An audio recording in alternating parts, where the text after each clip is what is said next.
পবিত্র রমজান মাসে দেশের কিছু এলাকায় আবহাওয়ায় সামান্য পরিবর্তনের পূর্বাভাস দিয়েছে আবহাওয়া অধিদপ্তর। আগামী ৭২ ঘণ্টার পূর্বাভাসে জানানো হয়েছে বজ্রসহ বৃষ্টি হতে পারে রংপুর বিভাগের দু-একটি স্থানে। এতে জনমনে কিছুটা স্বস্তি ফিরবে।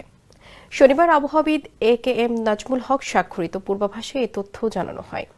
আবহাওয়া অধিদপ্তরের পূর্বাভাসে আরও জানানো হয়েছে, আগামী ৫ দিনের শেষের দিকে দেশের উত্তর পূর্বাঞ্চলে বজ্রসহ বৃষ্টির সম্ভাবনা রয়েছে। তবে সারা দেশে দিন ও রাতের তাপমাত্রা কিছুটা বাড়তে পারে, তাই জনসাধারণকে সতর্ক থাকতে পরামর্শ দেওয়া হয়েছে। বিশেষ করে রোদে বেশি সময় অবস্থান না করা এবং ইফতারের পর সেহরির আগ পর্যন্ত পানি পান করার পরামর্শ দিয়েছেন বিশেষজ্ঞরা।